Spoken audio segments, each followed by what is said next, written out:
What's up, everybody? Matt DeBerry, dogpost.com, and I got to be honest with you for a second.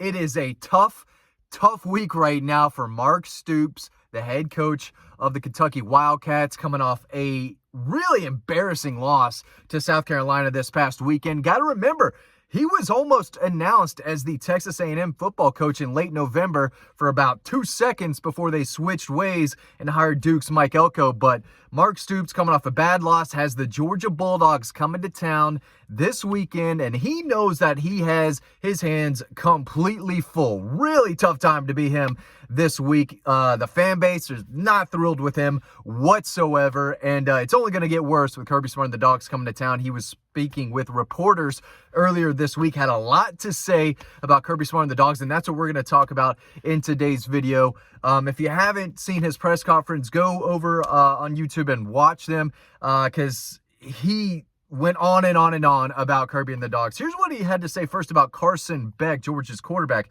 He said Carson Beck is a remarkable player, just hitting on all cylinders right now. Just a very good, tough player. He throws it in rhythm. He's precise, and he's awfully tough as well. He can pull it down and scramble. He'll buy time and run with his feet.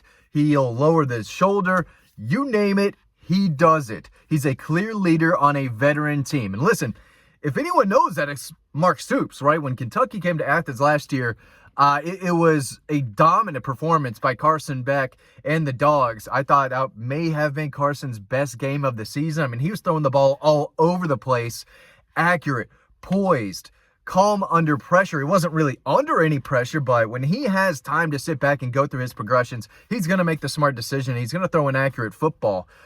So he lit up Kentucky last year. We'll see if he can do it again on Saturday. I really like Georgia's chances to absolutely thump Kentucky for a lot of different reasons. I might make another video later this week talking about that. But, you know, Mark Stoops knows that his defense is in for a real battle against Carson Beck and the Georgia offense. And he went on to continue to talk about Georgia's offense. He talked about the wide receivers. He said their wideouts can really go. They have some wideouts who have great top-end speed. They always have great backs. This year with Etienne and the freshmen, they're really impressive. With Etienne, you have a very good football player. He and Frazier, they're dynamic. That's Georgia. They always have guys. But Etienne is another added weapon for a very good football team that has an offensive line that is very cohesive. They play very well together, and they're very well coached under Stacey Searles.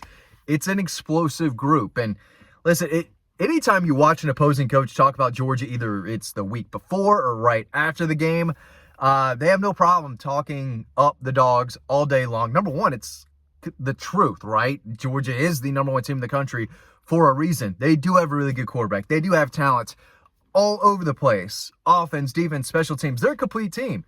So we hear it every week. The opposing coach is warning, right, the fan base and everyone else involved. Hey, we are playing the Dogs this week, okay? They're really, really good. In case you haven't noticed, they're really good here, and there.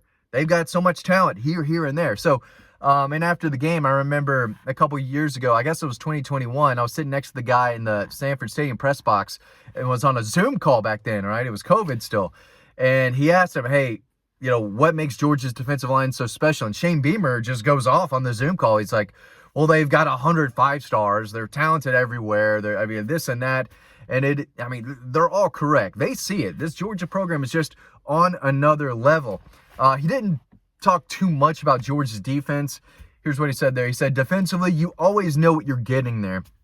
You're always going to get a great defense. They've got a lot of guys with a lot of strength and a lot of length. They're coached well. They play well. So, again, he kind of hit the nail on the head there. As far as I know, he didn't expand on that, but he's like, yeah, they're really good, and they're really good every year, right? Every time Kentucky plays Georgia, they have to fight for every single point, whether it's in Athens or Lexington.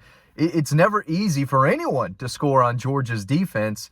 And Kentucky, you know, like everyone else, has had trouble doing that consistently year in and year out. So they know that they're going to be in a fight. And they do play Georgia hard in Lexington sometimes, 2020, yeah, that was kind of a close battle. Georgia didn't go in there and blow the socks off the place and run them out of the building. And they didn't do it 2 years ago, too. It was also like 15 to 20 degrees. And Georgia just wanted to get up there, get the game over, and leave. They didn't. There was no playing to a specific standard when that was the goal, to punch them a few times in the face, play great defense, get the win, and get out of there. Maybe we see something similar. I believe the line is 24.5, which is, I mean, that's a lot of points on the road.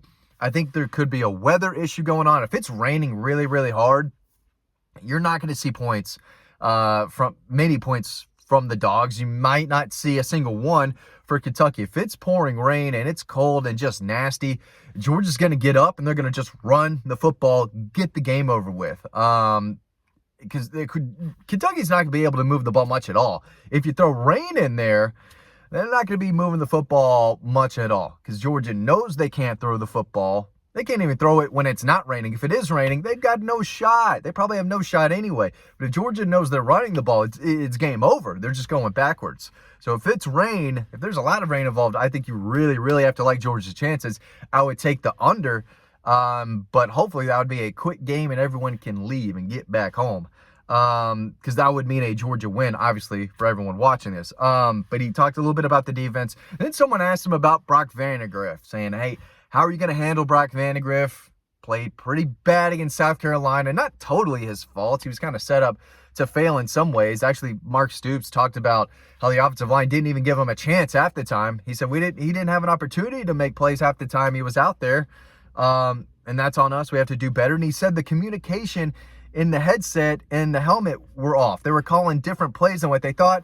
It was weird. But Kentucky, they've got to get controls. There's a lot more to it than just terrible offensive line play, no quarterback play, and nothing offensively. There's communication issues they're having. They're not disciplined.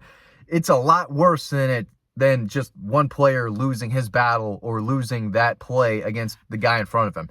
There's a lot more going on that allowed Kentucky to, again, just get embarrassed by a South Carolina team that still might not be that good. We'll see. They host LSU this weekend. But here's what he said about Brock Vandagriff. He said, I expect Brock to play fine.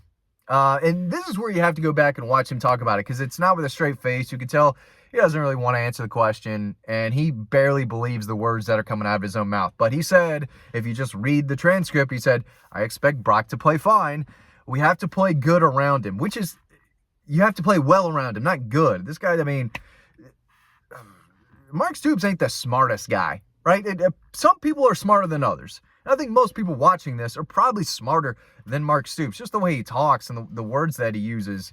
I mean, I'm a Kennesaw State grad, right? I'm no, vocab genius, right? I mean, there are smarter, sharper tools out there than the one I've got, but I'm smarter than this cat. Whatever. We have to play good around him. He has to have some time. We have to have a good game plan around him. He's playing against a great defense. Brock is tough, resilient guy. We have to play well around him there. I think I may have fixed it for him in the transcript. He finally said, we have to play well, not good. We have to play well around him and put him in spots to be successful. I have confidence he'll come back and play well. There we go. I fixed it for him, definitely. We didn't even give him a chance half the time. That's when he was talking about the offensive line, the play calls coming in and out. There was a lot going wrong.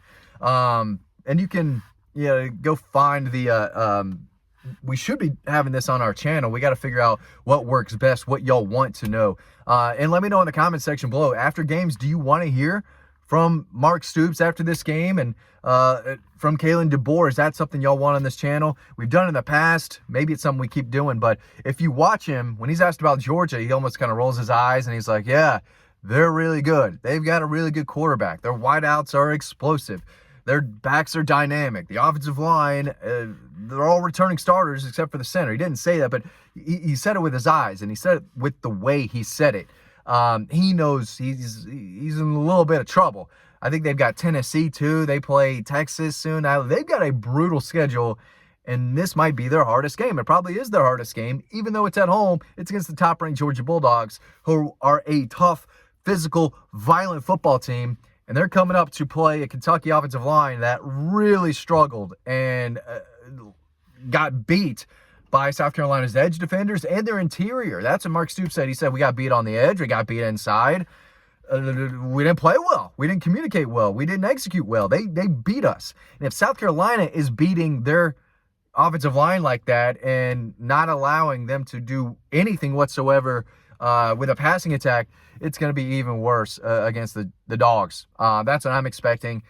Bad, rough week ahead for Mark Stoops and the Kentucky Wildcats. That's all I know. Thanks for watching this video, and I'll see you over on the website.